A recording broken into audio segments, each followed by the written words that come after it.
तो जय हिंद।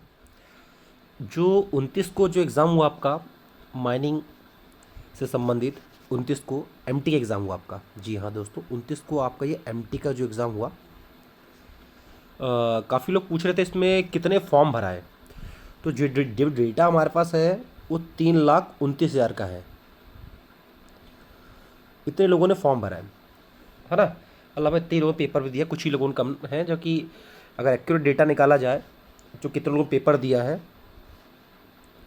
तो 2,68,000 लोगों ने एमटी का पेपर दिया है। ठीक है, और इसमें कैटेगरियाँ डिवाइड है किन किन लोगों ने किस किस सब्जेक्ट का एग्ज़ाम दिया है ना। ये डेटा अपने पास नहीं है, अपने पास इतना डेटा है कि 2,68,000 लोगों ने पेपर दिया है जो आपके एग्ज़ाम में अपीयर्ड हुए हैं।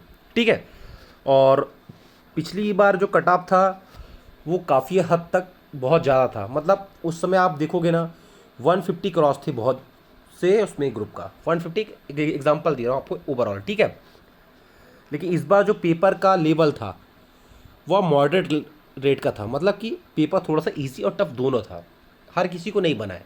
खासकर जो फर्स्ट पेपर था 100 नंबर का, उसमें बहुत लोगों ने गलतियां करे फर्स्ट नंबर पेपर में।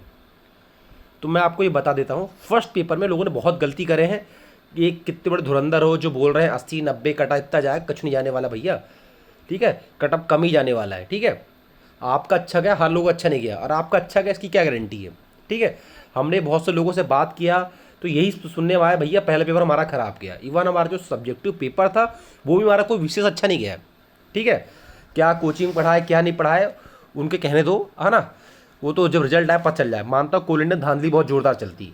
ठीक है, जैसे मैं अगर बात करूँ ना कि अभी माइनिंग का जो एग्ज़ाम हुआ था, माइनिंग एग्ज़ाम में खासकर सरदार का, एचईएम ऑपरेटर का, फोरमैन का, है ना, यहाँ तो भैया 20 लाख 25 लाख रेट चला है। ठीक है, इसमें ऐसा कुछ नहीं है, ये एमटी एग्ज़ाम है, थोड़ा बहुत तो हर जगह चलता है। ठीक है, इंटरव्यू तो हर जगह चलता है, जब यूपीएससी में चल जाता है इंटरव्यू तो ये तो बहुत दूर की बात है। ठीक है, इस पर आप विशेष ध्यान दें। पेपर अच्छा था, मॉडल लेवल का था। ठीक है, और जो बच्चे थे मैंने बता दिया 2,68,000 लोगों ने पेपर दिया है।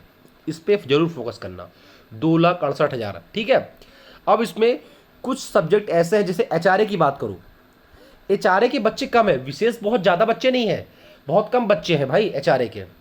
एचआरए के जो लोगों ने फॉर्म भरा ना उनका एक्यूरेट डेटा अगर मैं नॉर्मल भी निकालूँ ना वो 15 से 20 हज़ार के बीच में ही है, इससे ज़्यादा नहीं है। बहुत कम बच्चे एचआरए के।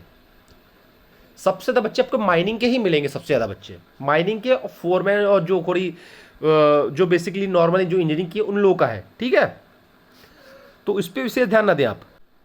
अब ये कोल इंडिया का जो एग्ज़ाम हुआ है ना, हम सबको पता है फरवरी में फॉर्म की लास्ट डेट थी। ठीक है, अब सबसे बड़ी मुद्दा ये देखो, हर किसी का अपना ग्रेजुएशन का अपना क्वालिफिकेशन था, उसके हिसाब से फॉर्म भरा। ये इन्वायरमेंट के एग्जाम जो हुआ आप इन्वायरमेंट का, इसकी पोस्ट गिने चुने लोगों ने भरा फॉर्म। तो जिनका ये इन्वायरमेंट संबंधित रहा होगा उनके लिए तो ये बेनिफिट है, क्योंकि इसमें फॉर्म ही नहीं भरा है इन्वायरमेंट में। फाइनेंस में बहुत फॉर्म भरा है। ठीक है, फाइनेंस में लीगल वाल, इसमें बहुत सारे फॉर्म भरा है भैया। इन्वायरमेंट में फॉर्म ही नहीं भरा है, नाम मात्र के फॉर्म है इन्वायरमेंट में। उसके बाद मार्केटिंग सेल की बहुत ज़्यादा फॉर्म भरा है, मटेरियल इंजीनियर की बहुत सारे फॉर्म है, लेकिन कंपेयर करो मार्केटिंग सेल से तो उसका आधा है।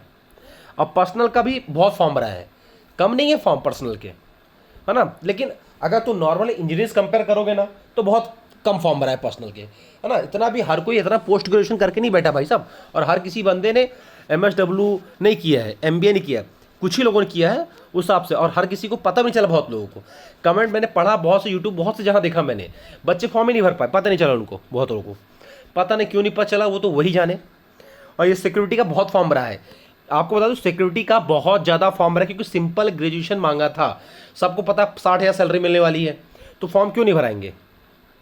ठीक है, ये कोर प्रिपरेशन का इसके फॉर्म भी बहुत भरा है। अभी आप सोचो इनके फॉर्म नहीं भरा है तो नहीं, ऐसा नहीं है। फाइनेंस की इन्वायरमेंट के फॉर्म कम भरा है। ठीक है, मैं आपको इसकी गारंटी थी, इन्वायरमेंट के फॉर्म बहुत कम भराए हैं। ठीक है, और ये कम्युनिटी डेवलपमेंट इसके फॉर्म भी भराए हैं, सबसे क्या इन्वायरमेंट के फॉर्म भरा है, इसकी मैं आपको बता दे रहा हूँ। ठीक है, और ये लीगल लॉ वाला जो है इसके फॉर्म भी कम भरा है। इन दोनों के फॉर्म जिनका ये रहा होगा डेफिनेटली, जो मैं बोल रहा था ना कि 130 नंबर आएगा नहीं होगा, इनका हो जाएगा 100%। स्टाम्प पेपर लिख लो, 100% इनका हो, इन लोग हो जाएगा जिनके 130 नंबर मार्क हैं, हो जाएगा। ठीक है ना। अब बात करते हैं पोस्टें देख लो, पोस्टें डिवाइड इनके फॉर्म है तो पोस्ट भी काफ़ी अच्छी है। 10-10 पोस्ट आई थी, 130 मार्क इनका सिलेक्शन हो रहा है इनका। बाकी जगह कुछ जगह दिक्कतें हैं, जैसे फाइनेंस में दिक्कत जाएगी आपको, फाइनेंस में, लीगल वाले में दिक्कत नहीं आएगी, ठीक है, मार्केटिंग सेल्स में दिक्कत जाएगी, मार्केटिंग मैनेजमेंट में दिक्कत जाएगी, एचआरए में दिक्कत जाएगी। पर ये भी कोई विशेष नहीं कि आपको 140 150 पहुंच गया, ऐसा बिल्कुल नहीं। जिनको बोलना है बोले दो, वो ना उनके ऊपर छोड़ दो।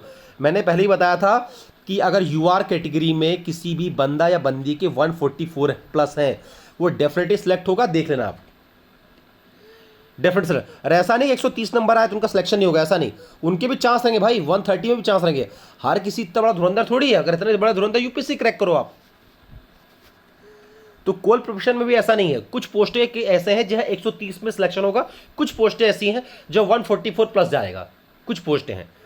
तो आप बेशक रहे इन 434 पोस्टों में हर कोई बंदा थोड़ी आपका 150 नंबर लाने वाला बैठा है। डेफिनेटली आपने जितना किया शिद्दत से किया है, आप धैर्य रखें, आपका रिजल्ट जो आएगा आप देख लेना। 130 प्लस है, होने की पूरी उम्मीद रहेगी, और 144 प्लस है तो मैं कहूँगा कि डेफिनेटली सिलेक्ट हो आप। और कुछ पोस्टों में 130 में भी होगा, आप देख लेना, क्योंकि कट ऑफ डिवाइड होगा पोस्ट बाय पोस्ट, ठीक है। ये एनसेल का एग्जाम नहीं है, ना कि कोलेंट, ना कि डब्ल्यूसीएल एग्जाम है कि धांधली होगी 20 लाख 25 लाख दो एग्जाम में निकालो, अब बाद में उन्हीं का सीएमडी जल जा रहा है, उन्हीं के ऊपर इंक्वायरी हो रही है। आपने एनसेल में देखा होगा, भोला सिंह के ऊपर इंक्वायरी हो रही है, जो भूतपूर्व सीएम थे, सीएमडी थे हमारे, उन पर इंक्वायरी हो रही है। डब्ल्यूसीएल में भी ऐसे इंक्वायरी चल रही है अभी, जो सरदार का एग्जाम हुआ था, फोरमैन एग्जाम हुआ था, ओवरमैन का एग्जाम हुआ था, और जो नर्सिंग वाला एग्जाम हुआ था उसमें तक एक धांधली हुई है। 20-20 लाख लोगों ने मतलब पैसा दिया है भाई, और पकड़ाए हैं लोग। और जो सरदार का जो एनसेल में हुआ था 2021-22 में, उसमें तो पकड़ाए हैं लोग। और एचईएम ऑपरेटर तो भैया खुला चली है पैसा।